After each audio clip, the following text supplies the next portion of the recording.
kita sehingga pada malam hari ini Allah kumpulkan kita di salah satu rumah dari rumah Allah Subhanahu wa taala dalam rangka bersama-sama tadarus, mempelajari wa tanasuh dan saling memberikan nasihat di antara kita. Mudah-mudahan ini semua menjadi pemberat kebaikan pada yaumul qiyamah. Tapi kita lanjutkan kajian kita dari Syarah Hadis Arba'in Nawawi. Kita sampai hadis yang ke-37. Qala al-mu'allif rahimahullah al-hadisu sabi' wa thalathun. Hadis yang ke-37. An Ibnu Abbas radhiyallahu anhuma an Rasulillah sallallahu alaihi wasallam fi ma yarwihi an rabbih tabaraka wa ta'ala qala Inna Allah katabal hasanat was sayyiat thumma bayyana dhalik faman hamma bi hasanatin falam ya'malha katabahu Allahu indahu hasanatan kamilatan wa in hamma biha fa'amilaha katabahu Allahu indahu asra hasanat ila 700 dhifin ila at'afin katsirah wa in hamma bi sayyi'atin falam ya'malha katabahu Allahu indahu hasanatan kamilatan wa in hamma biha fa'amilaha katabahu Allahu sayyi'atan wahidatan. Rawahul Bukhari wa Muslim fi sahihaihima bi hadzal huruf. Hadis yang ke-37 dari Ibnu Abbas radhiyallahu anhuma dari Rasulullah sallallahu alaihi wasallam, dari apa yang belum riwayatkan dari Rabbnya tabaraka wa ta'ala, qala innallaha katabal hasanat wa sayyiat. Sesungguhnya Allah Subhanahu wa taala telah menetapkan kebaikan-kebaikan dan keburukan-keburukan. Thumma bayyana dzalik, kemudian beliau menjelaskan hal tersebut. Faman hamma bi hasanatin, maka barang siapa yang memiliki keinginan atau berniat bi hasanatin untuk melakukan kebaikan, falam ya'malha, tetapi dia tidak sempat untuk melakukannya, katabahu indahu hasanatan kamilatan, maka Allah akan menulis di sisinya hasanatan kamilah, kebaikan yang sempurna. Wa in hamma biha, dan jika dia berkeinginan, berniat melakukan kebaikan, fa'amilaha, kemudian dia bisa melakukan amalan tersebut, katabahu Allah indahu hasra hasanat, maka Allah akan menulis di sisinya 10 kebaikan, ila 700 dhifin, sampai kepada 700 kebaikan, ila at'afin katsira, sampai berlipat-lipat. Wa in hamma bi sayyi'atin, maka jika seseorang memiliki keinginan berbuat keburukan, falam ya'malha, kemudian dia tidak melakukan keburukan tadi, katabahu Allah indahu hasanatan kamilatan, maka Allah akan menulis di sisinya satu kebaikan yang sempurna. Wa in hamma biha, namun jika dia berniat melakukan keburukan, fa'amilaha, kemudian dia melakukan perbuatan jelek tersebut, katabahu Allah sayyi'atan wahidatan, maka Allah akan menulis satu kejelekan. Hadis riwayat Imam Bukhari dan Muslim dalam dua kitab sahih keduanya bihadzal huruf, dengan huruf-huruf tersebut. Tema asal muslimin rahimakumullah, ini di antara hadis yang ke-37 dari sahabat Ibnu Abbas radhiyallahu anhuma. Kemudian di sini pensyarah menjelaskan beberapa poin. Poin yang pertama adalah innallaha katabal hasanat wa sayyiat. Sesungguhnya Allah Subhanahu wa taala telah menetapkan kebaikan-kebaikan dan keburukan-keburukan. Beliau menjelaskan lafaz ini mengandung dua makna. Yahtamilu ayyakunal murad, yang pertama yang dimaksud dengan innallaha katabal hasanat wa sayyiat adalah bil kitabah takdirullah azza wa jalla lil a'mali wal jazaa 'alaiha. Yang dimaksud adalah Allah sudah menentukan takdir. Maksud daripada katabal hasanat wa sayyiat, Allah telah menetapkan kebaikan dan keburukan, maknanya adalah bil kitabah, sudah ditetapkan takdir Allah Subhanahu wa taala terhadap amalan-amalan tersebut. Ada amalan kebaikan, ada amalan keburukan. Dan juga Allah sudah menentukan akan balasan ketika seorang itu melakukan kebaikan atau seorang melakukan sebuah keburukan. Ini makna pertama. Maknanya adalah Allah sudah menulis tentang takdir seluruh hamba, baik apa yang dilakukan kebaikan ataupun keburukan, dan beserta dengan balasan-balasan. Makna yang kedua, ayuradu bihi kitabatul malaikah lil hasanat was sayyiat bi amrillahi azza wa jalla. Makna yang kedua adalah yang diinginkan dengan kitabah, dengan penulisan di sini adalah penulisan oleh para malaikat. Jadi para malaikat menulis kebaikan dan keburukan dengan perintah dari Allah Subhanahu wa taala. Sebagaimana dalam dalam surah Qaf ayat 18, ma yalfidhu min qaulin illa ladai raqibun atid. Tidak ada suatu ucapan yang diucapkan seorang hamba melainkan di sampingnya ada raqib dan atid. Malaikat raqib dan atid yang siap mencatat seluruh perbuatan, seluruh ucapan seorang hamba. Ini makna yang kedua. Maknanya adalah seluruh perbuatan manusia baik dan buruknya akan dicatat oleh malaikat dengan perintah dari Allah Subhanahu wa taala.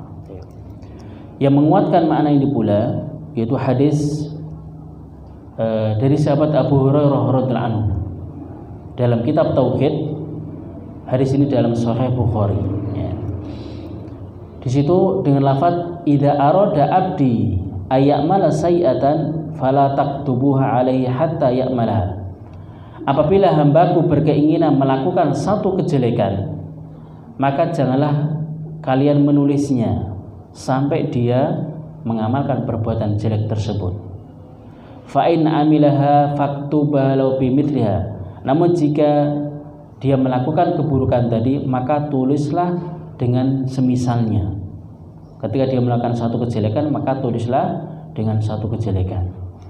Wa in tarakaha min ajli. Namun jika dia meninggalkan perbuatan jelek tadi min ajli, karena aku, itu karena Allah Subhanahu wa taala, faktubala lahu hasanah, maka tulislah baginya satu kebaikan. Maka dalam hadis ini yang menguatkan yang dimaksud adalah penulisan para malaikat. Ini sesuai hadis ini.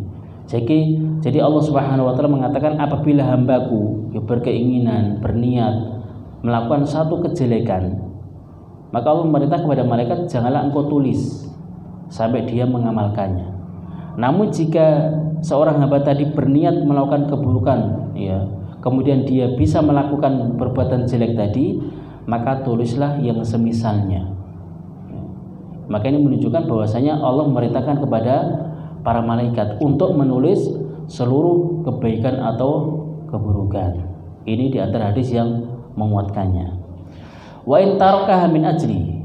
Namun jika hamba tadi sudah berniat, kemudian dia tidak jadi mengamalkannya, justru dia meninggalkan karena Allah Subhanahu wa taala. Ya, salah satu contoh, seorang sudah ada niatan untuk mencuri katanya. Kemudian dia meninggalkan perbuatan mencuri tadi karena dia takut akan siksaan dan azab Allah Subhanahu wa taala. Atau seorang ingin berniat berzina, ya, melakukan perzinahan. Kemudian dia tinggalkan, tidak jadi melakukan perzinahan tadi. Dia meninggalkan karena Allah Subhanahu wa taala, dia takut akan siksaannya, dia takut akan azabnya, akan murkanya.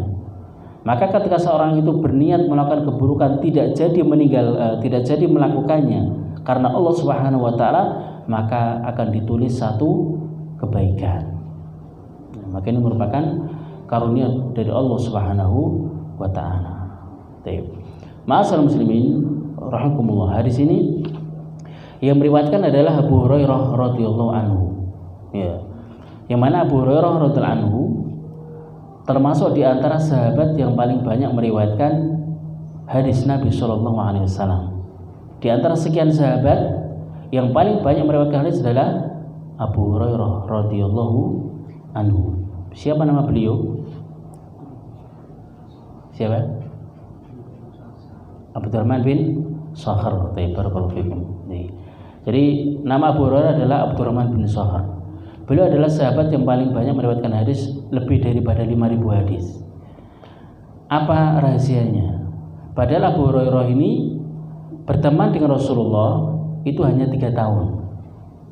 Tapi beliau termasuk sahabat yang paling banyak meriwayatkan hadis. Di antara para ulama menjelaskan rahasia pertama adalah semangat beliau. Hirs, semangat beliau untuk mendapatkan hadis dari Nabi Shallallahu Alaihi Wasallam. Maka Rasulullah mengatakan, ihris ala ma yanfa'uka wasta'in billah. Maka semangatlah untuk mendapatkan sesuatu yang bermanfaat untukmu. Maka sebagai pelajaran bagi kita semua, ibrah bagi kita semua, hendaknya kita bersemangat, lebih-lebih dalam perkara agama. Yang mana perkara agama ini adalah bekal kita untuk akhirat kita. Ketika kita bersemangat dalam perkara dunia, ketika kita bersemangat berlomba-lomba dalam perkara dunia, yang kita memahami bahwa dunia adalah akan kita tinggalkan. Tapi kenapa kita tidak bersemangat tentang akhirat kita? Yang jelas akhirat kita adalah merupakan tempat kembali kita. Lebih-lebih tentang perkara agama, tentang perkara ilmu. Maka seharusnya kita lebih bersemangat lagi tentang perkara akhirat ini, mencari ilmu, beramal. Sebagaimana Abu Hurairah radhiyallahu anhu dengan waktu yang singkat tapi belum mendapatkan dari Rasulullah hadis yang begitu banyak. Dan di antara faedah yang lain, ketika seorang itu bisa menyampaikan ilmu kepada orang lain, itu salah satu amal jariah. Sampai di alam barzah, di alam kubur, kita sudah tidak bisa beramal lagi, maka di antara amalan yang bisa terus mengalir, itu adalah ilmun yuntafa'u bihi, ilmu yang bermanfaat yang kita ajarkan kepada orang lain, yang kita ajarkan kepada keluarga kita, yang kita ajarkan kepada anak istri kita, kepada orang lain. Itulah di antara amalan yang akan terus mengalir. Abu Hurairah radhiyallahu anhu, ketika disebut nama beliau itu pasti muncul di situ doa, An Abi Hurairah radhiyallahu anhu, dan pahalanya terus mengalir sampai kepada kita ini. Maka bersemangatlah kepada kita semua untuk mencari ilmu. Setelah itu kita ajarkan kepada yang lain semampu kita, mengajar TPA ataupun yang lain ilmu yang kita punya. Salah satu contoh kita mengajar TPA, kita mengajari anak kaum muslimin dengan surat Al-Fatihah, sampai dia bisa membacanya dengan baik, dengan tajwid yang benar, kemudian dia amalkan. Surat Al-Fatihah ini surat yang akan dia baca setiap kali sholat. Maka orang yang mengajarkan surat Al-Fatihah tadi, dia akan mendapatkan terus pahala yang mengalir. Maka ini lebih orang tua, orang tua yang bagaimana akan mendapatkan amal jariah dari anaknya ketika dia mengajari amalan-amalan kebaikan, bisa membaca Al-Quran ataupun amalan-amalan yang lainnya. Maka perlunya kita untuk bersemangat, untuk bekal kita di akhirat yang sudah pasti adalah tempat kembali kita. Kunci yang kedua setelah semangat adalah senantiasa Abu Hurairah itu bermulazamah mengikuti Rasulullah SAW. Di sisi lain, mungkin sahabat yang lain bekerja, sibuk dengan bisnis yang lainnya. Abu Hurairah senantiasa mengikuti Rasulullah SAW, sehingga beliau mendapatkan hadis yang paling banyak. Kemanapun Rasulullah pergi, Abu Hurairah mengikutinya. Sampai Abu Hurairah ini termasuk sahabat, termasuk ahlu sufah yang tinggal di mana? Di masjid, mengikuti Rasulullah SAW sampai beliau kelaparan, sampai perutnya diganjal dengan kerikil dengan batu. Demi apa? Demi mencari ilmu, mencari hadis dari Rasulullah SAW. Yang ketiga adalah karena Abu Hurairah mendapatkan doa dari Rasulullah, akan dikuatkan hafalannya. Maka begitu pula kita Selain kita berusaha, maka kita berdoa kepada Allah Subhanahu wa taala agar diberikan ilmu yang bermanfaat. Sebagaimana zikir pagi, zikir sore yang kita baca, Allahumma inni as'aluka ilman nafi'a wa rizqan thayyiba wa amalan mutaqabbala. Ini doa yang kita baca. Kita minta ilmu yang bermanfaat, ilmu yang bisa kita amalkan dan kita ajarkan, kita sampaikan kepada yang lain. Ma'asyiral muslimin rahimakumullah. Ini poin yang pertama. Poin yang kedua, faman hamma bi hasanatin falam ya'malha kataballahu indahu hasanatan kamilatan wa in hamma biha fa'amilaha kataballahu indahu asra hasanat ila 700 dhifin ila at'afin katsirah. Poin yang kedua tentang lafaz faman hamma, maka barang siapa memiliki keinginan memiliki niat untuk melakukan kebaikan, falam ya'malha, dan dia tidak melakukan amalan tersebut, hanya berniat saja tapi dia tidak bisa melakukannya, maka Allah akan tulis di sisinya satu kebaikan yang sempurna.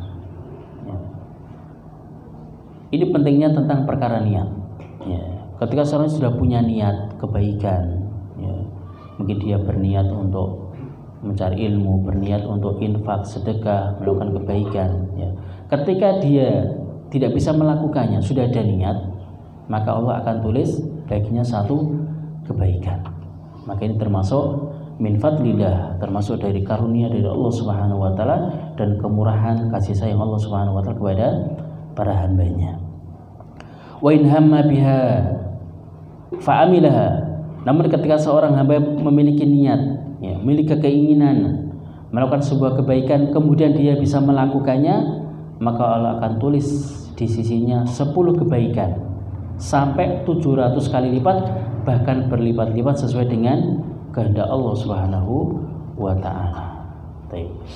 Beliau mengatakan akada kitabatul hasanah idza hamma biha falam ya'malha fa inna kamilatan. Maka di sini Allah menjelaskan penulisan kebaikan jika seorang sudah punya niat, sudah punya keinginan melakukan kebaikan meskipun dia tidak bisa melakukannya, maka sudah ditulis satu kebaikan yang sempurna. Maka ini pentingnya perkara niat, kan? Maka niat itu adalah perkara yang sangat penting. Tentang keikhlasan, tentang hati, ini perkara yang sangat penting. Ketika seorang itu melakukan satu ibadah, dengan niat yang sangat banyak, maka tentunya pahalanya akan sangat banyak. Tetapi ketika seorang itu tidak memperhatikan tentang niatnya, tentang hatinya, dia hanya mendapatkan sesuai apa yang dia niatkan. Innamal a'malu binniyat. Sesungguhnya amal itu tergantung kepada niatnya. Kemudian apabila dia bisa melakukannya, dia sudah berniat kemudian bisa melakukannya, maka akan dilipat gandakan. Jadi 10, 700 bahkan berlipat-lipat sesuai dengan kehendak Allah Subhanahu wa taala. Wa dzalika min fadlillah. Maka itu termasuk dari karunia Allah Subhanahu wa taala, ihsani, dan kebaikan dari Allah Subhanahu wa taala ila ibadihi, kepada hamba-hambanya. Wa fi mudha'atul jazaa 'alal amal. Maka dalam lafaz ini ada mudha'afah, dilipat gandakan balasan atas amalan seseorang. Dunal jazaa alham, bukan sekedar balasan atas niat tadi. Kalau seorang itu berniat melakukan kebaikan, kemudian dia tidak bisa melakukannya, akan ditulis satu kebaikan yang sempurna. Namun ketika dia sudah berniat kemudian bisa melakukannya, maka akan dilipat gandakan oleh Allah Subhanahu wa taala. Kemudian poin yang ketiga, wa in hamma bi sayyi'atin falam ya'malha kataballahu indahu hasanatan kamilatan wa in hamma biha fa'amilaha kataballahu sayyi'atan wahidah. Jika seseorang berniat melakukan satu kejelekan kemudian dia tidak jadi mengamalkannya, maka Allah akan tulis di sisinya satu kebaikan sempurna. Seorang itu berniat, tapi dia tidak jadi melakukannya, maka Allah akan tulis menjadi satu kebaikan yang sempurna. Wa in hamma biha fa'amilaha, namun jika dia berniat berkeinginan melakukan satu keburukan kemudian dia melakukannya, ya, maka akan Allah tulis satu kejelekan. Maka ini disifati bahwasanya barang siapa meninggalkan maksiat yang sudah dia niatkan, ya, dia berniat mencuri, ya, kemudian dia tinggalkan niat tadi, maka Allah akan tulis satu kebaikan yang sempurna. Maka ini juga termasuk dari karunia dan keadilan dari Allah Subhanahu wa taala. Ketika seorang itu melakukan kejelekan, tidak Allah lipat gandakan sebagaimana kebaikan. Kalau seorang melakukan kebaikan, Allah lipat gandakan 10 kali lipat, 700 bahkan berlipat-lipat. Tapi ketika seorang itu melakukan keburukan, tidak Allah lipat gandakan, hanya Allah tulis satu keburukan. Maka ini termasuk daripada keadilan dari Allah Subhanahu wa taala dan kasih sayang dari Allah Subhanahu wa taala kepada para hambanya. Ma'asyiral muslimin rahimakumullah.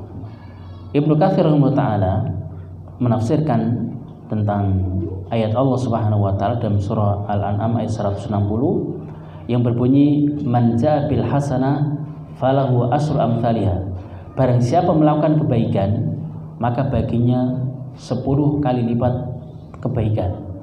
Wa man jaa bi sayyi'ah, maka barang siapa melakukan satu kejelekan fala yujza illa mithlaha, maka tidak akan dibalas kecuali hanya semisalnya. Wa hum la yuzlamun, dan mereka tidak dizalimi. Ibnu Katsir mengatakan wa'lam, ketahuilah anna tariqus sayyi'ah, bahwasanya orang yang meninggalkan keburukan alladzi la ya'maluha, yang dia tidak lakukannya, itu ada 3 jenis.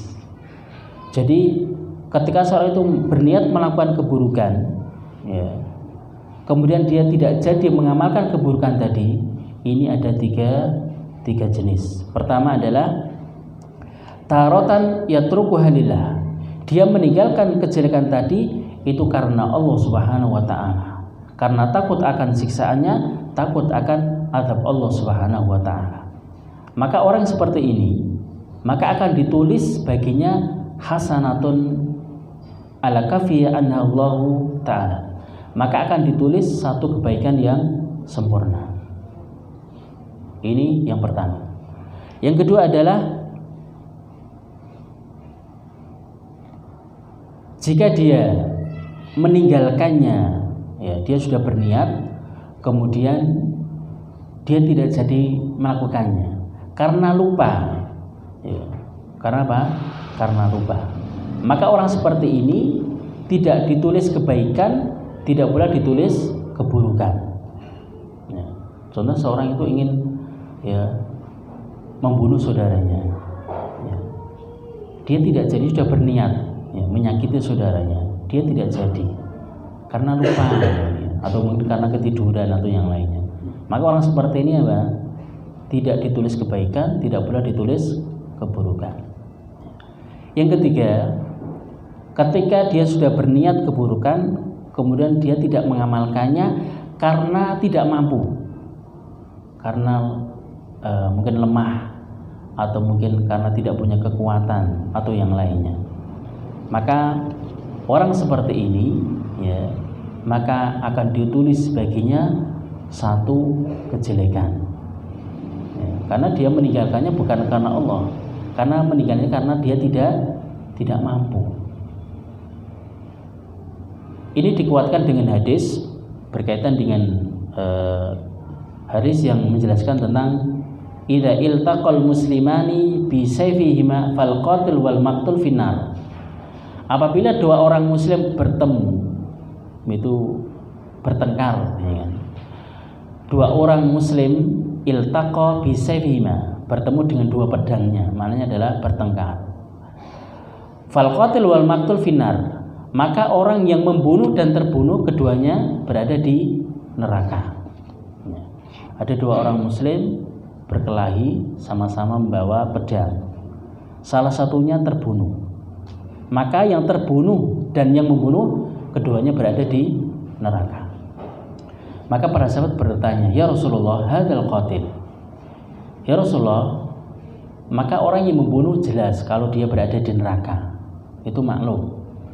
Fama balul maktul, terus bagaimana orang yang terbunuh kok bisa di neraka? Dia kan terdolimi, kok bisa di neraka? Maka Rasulullah mengatakan, innahu kana harisun ala qatli sahibi. Yang terbunuh tadi juga bersemangat untuk membunuh saudaranya, punya keinginan juga, cuma dia tidak mampu, tidak bisa mengalahkan saudaranya. Nah inilah ketika saya itu berniat keburukan, ya kan, kemudian dia tidak jadi mengamalkannya karena tidak mampu, ya, tidak punya kekuatan, maka dia ditulis satu kejelekan. Sebagaimana hadis ini, ketika dua orang muslim bertemu, ya, bertengkar, ya, kemudian satunya terbunuh, maka yang terbunuh dan membunuh sama-sama di neraka.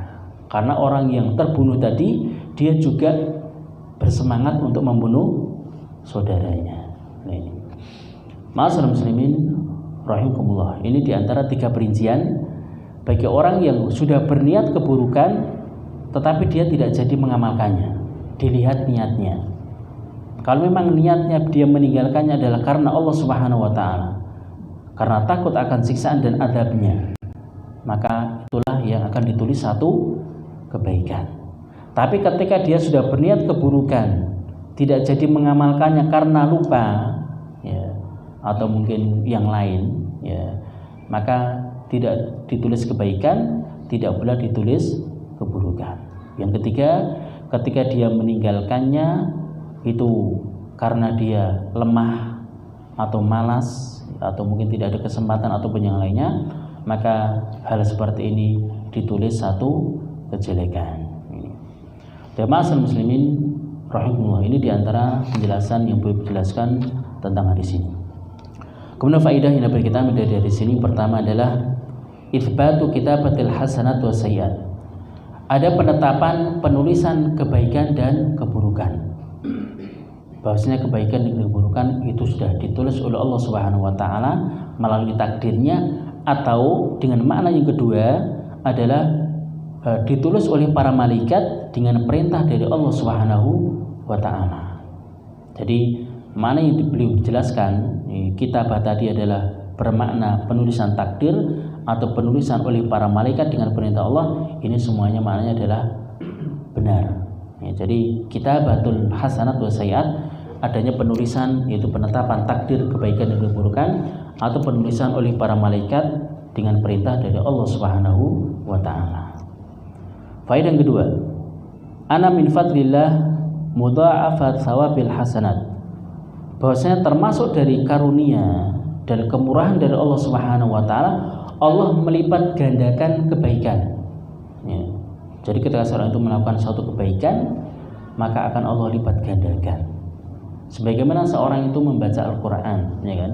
Ketika dia membaca satu huruf, itu sudah dihitung berapa? 10 kebaikan. Kita membaca 3 huruf, 30 kebaikan. Kalau kita membaca satu ayat, berapa huruf itu? Kalau kita membaca satu lembar, ya, mungkin 1 juz atau berapa, maka itu karunia dari Allah Subhanahu wa taala akan dilipat gandakan pahala kebaikan. Faedah yang ketiga, anna min adillahi ta'ala alla yuzada fi sayyi'at. Termasuk dari keadilan Allah Subhanahu wa taala, Allah tidak akan menambah dari keburukan.